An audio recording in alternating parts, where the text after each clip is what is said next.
Langsung saja, perkenalkan nama saya Alda Bahdar sebagai moderator dari dua kelompok tersebut. Uh, di sini kami akan mempresentasikan materi dari kelompok 3. Langsung saja saya serahkan kepada pemateri untuk mempresentasikan materinya. Kepada saudari. Bismillah, Assalamualaikum warahmatullahi wabarakatuh. Waalaikumsalam warahmatullahi wabarakatuh. Makasih kepada moderator telah memberikan saya kesempatan untuk menjadi pemateri dari hasil tugas kami, yaitu kelompok 3 dan berjudul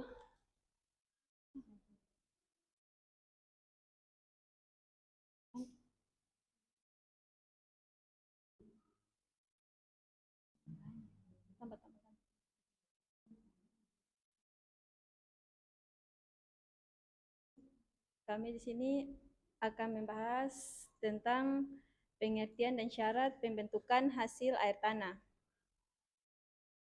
Pembentukan hasil pengerjaan air tanah merujuk pada proses dan hasil yang diperoleh dari pengelola atau pengelolaan air tanah untuk memenuhi kebutuhan tertentu. Ini mencakup berbagai teknik dan metode untuk memanfaatkan, mengelola air tanah agar sesuai dengan tujuan tertentu, seperti penyediaan air bersih, irigasi, atau industri. Masuk ke poin kedua, syarat-syarat pembentukan hasil pengerjaan air tanah.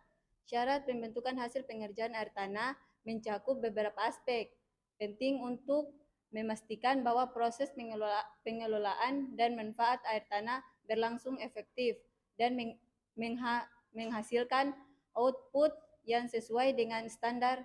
Berikut adalah beberapa syarat utama. Yang pertama, ada sumber air yang memadai. Yang kedua, ada kualitas air. Yang ketiga, ada teknologi dan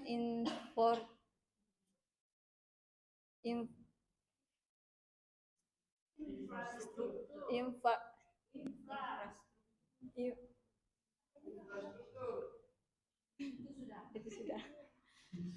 Yang keempat, ada perencanaan dan desain. Yang kelima, ada manajemen dan pemeliharaan. Yang ketujuh, ada regulasi dan kepatuhan.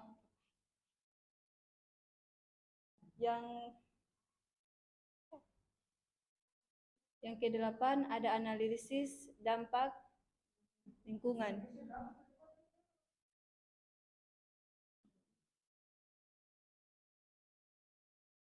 Masuk di poin B, bentuk-bentuk khas hasil pengerjaan air tanah. Di situ ada sumur, ada pompa, ada pengelolaan air tanah, pompa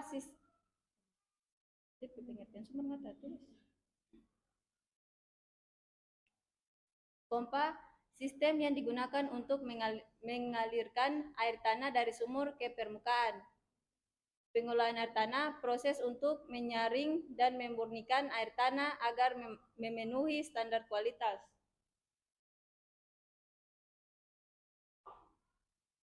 C. Resapan, struktur untuk mengalirkan air ke dalam tanah agar dapat diserap dan disimpan.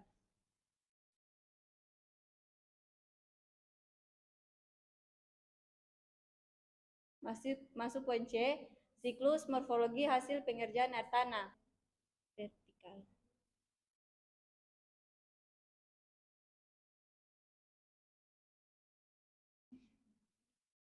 Itu ada penelitian dan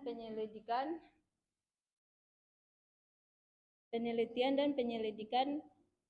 Identifikasi lokasi dan karakteristik tanah yang akan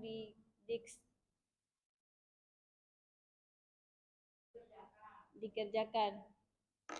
Ada melakukan pengeboran untuk mengakses air tanah. Ada pompa, menggunakan pompa untuk mengeluarkan air dari sumur ke permukaan. Ada pengolahan, menyaring dan memurnikan air agar sesuai dengan standar kualitas. distribusi dan pemanfaat, menyaluarkan menyalur menyalur menyalurkan air untuk menggunakan seperti irigasi, konsumsi atau industri. Pemantauan atau pemeliharaan, mengawasi dan merawat sistem untuk memastikan keberlanjutan dan efisien. D. Pemanfaatan dan kendala bagi kehidupan di daerah Kars. Bentukan hasil pengerjaan air tanah. 1. Pemanfaatan dari pembentukan hasil pengerjaan air tanah. A. Menyediakan air bersih. B. Irigasi pertanian. C. Industri. D. Pengendalian kekeringan. E. Meningkatkan kesejahteraan. 2. Kendala bagi kehidupan di daerah Kars dari pembentukan hasil pengerjaan air tanah. Daerah Kars memiliki beberapa kendala yang disebabkan oleh proses pengerjaan air tanah.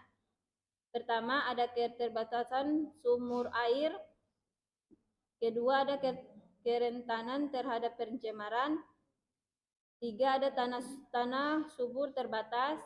4. Ada bencana alam. 5. Ada kesulitan infrastruktur.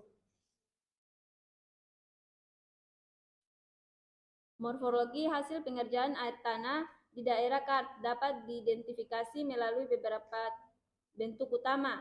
Di situ ada gua, doline, dan ufala. Teman-teman bisa melihat gambarnya.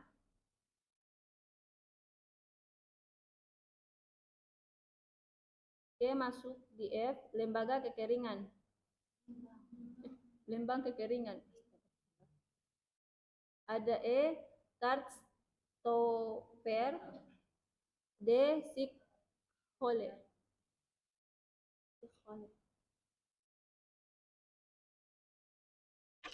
Di sini kami akan kesimpulan dari semua materi kami, yaitu kesimpulan dari analisis morfologi hasil pengerjaan air tanah di daerah Kars mencakup beberapa aspek. Yang satu, pengertian dan syarat. Morfologi Kars terbentuk melalui proses pelarutan batuan kapur oleh air tanah yang membentuk kondisi geologi tertentu, seperti keberadaan batuan karbonat yang curah hujan yang cukup. 2. Bentuk-bentuk khas. Bentuk morfologi yang dihasilkan meliputi gua, deline, ufala, sinkhole, dan karst tower, yang masing-masing mencerminkan tahap-tahap dalam siklus morfologi karst. 3. Manfaat. Daerah Kars menyediakan sumber air tanah yang penting, keanekaragaman hayati, dan potensi wisata alam melalui gua dan lanskap unik. 4. Kendala.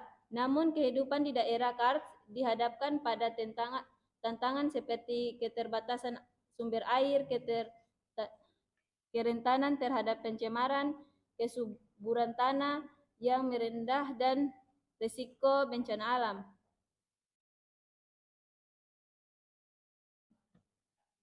Oke, itu saja yang bisa saya sampaikan dari materi kami. Saya kembalikan kepada moderator. Baik, itulah materi dari kelompok 4. Selanjutnya saya akan membuka sesi tanya jawab. Untuk kelompok 3, 2 pertanyaan, dan teman-teman sekalian dipersilahkan.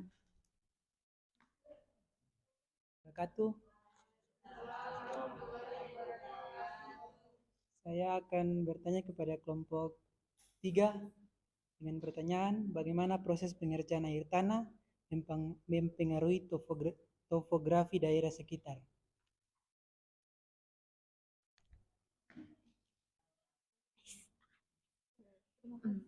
Selanjutnya dari kelompok 3 akan menjawab pertanyaan dari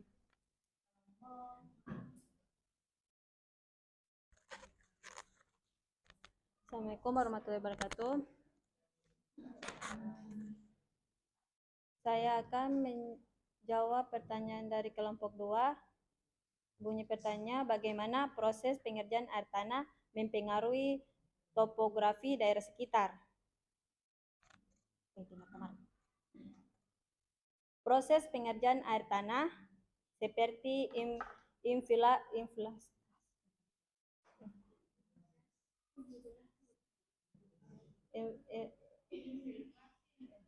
itu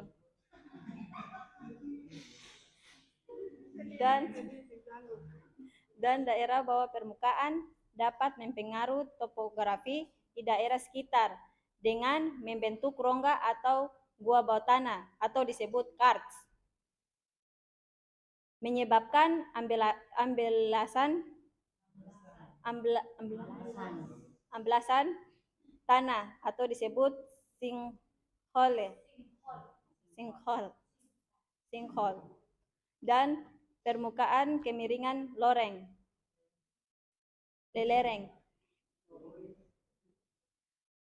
Hal ini dapat mengubah bentuk permukaan tanah, kestabilan tanah, dan elevasi wilayah, yang pada akhirnya mempengaruhi karakteristik topografi daerah tersebut. Apa bisa dipahami? Sudah? Betul. Yang ada tajam kali? Itulah jawaban dari kelompok 3. Apakah kelompok 2 sudah dapat dipahami? Jawab pertanyaan lagi. Assalamualaikum warahmatullahi wabarakatuh.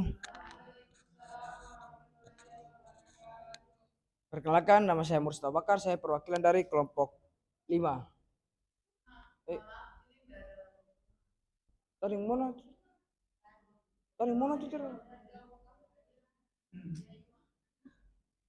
Tadi yang saya dengar yang dibacakan materi dari kelompok 3 itu tentang pengertian dan syarat pembentukan hasil air tanah. Coba Anda berikan salah satu contoh proses pengelolaan air tanah dan jelaskan tujuan tersebut. Proses pengelolaan air tanah dan jelaskan tujuan proses pengelolaan air tanah tersebut.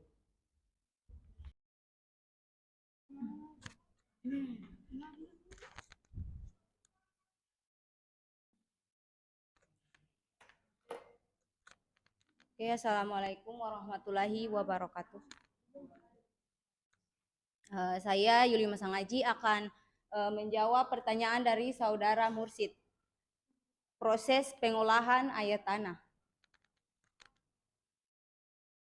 Jadi proses yang dilalui pertama itu dari air baku dikelola melalui pengolahan menjadi koagulasi. Apa itu koagulasi? Koagulasi adalah proses pengumpalan partikel-partikel halus yang terdapat dalam suatu larutan suspensi, sehingga partikel-partikel tersebut bergabung menjadi gumpalan yang lebih besar. Selanjutnya ada flokulasi. Flokulasi merupakan proses penggabungan dari partikel-partikel kecil yang telah mengalami koagulasi menjadi gumpalan atau flok yang lebih besar dan lebih mudah mengendap. Proses yang keempat ada sedimentasi. Sedimentasi adalah material padat yang mengendap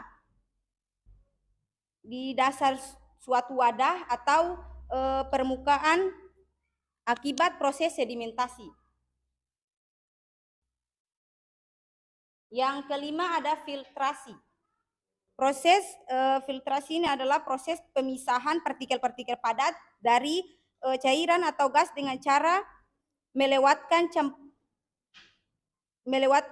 campuran tersebut melalui penyaring atau filter. Yang keenam ada reservoir.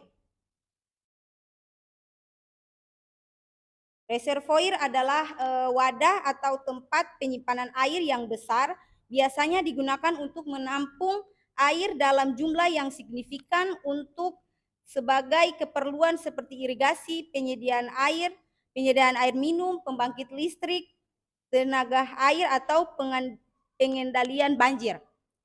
Tujuan dari pengolahan air tersebut tujuannya adalah untuk mencegah atau mengurangi dampak negatif dari eksploitasi air tanah yang tidak terkendali, yaitu degradasi kualitas dan kerusakan ekosistem air tanah. Sekian dari saya. Wassalamualaikum warahmatullahi wabarakatuh.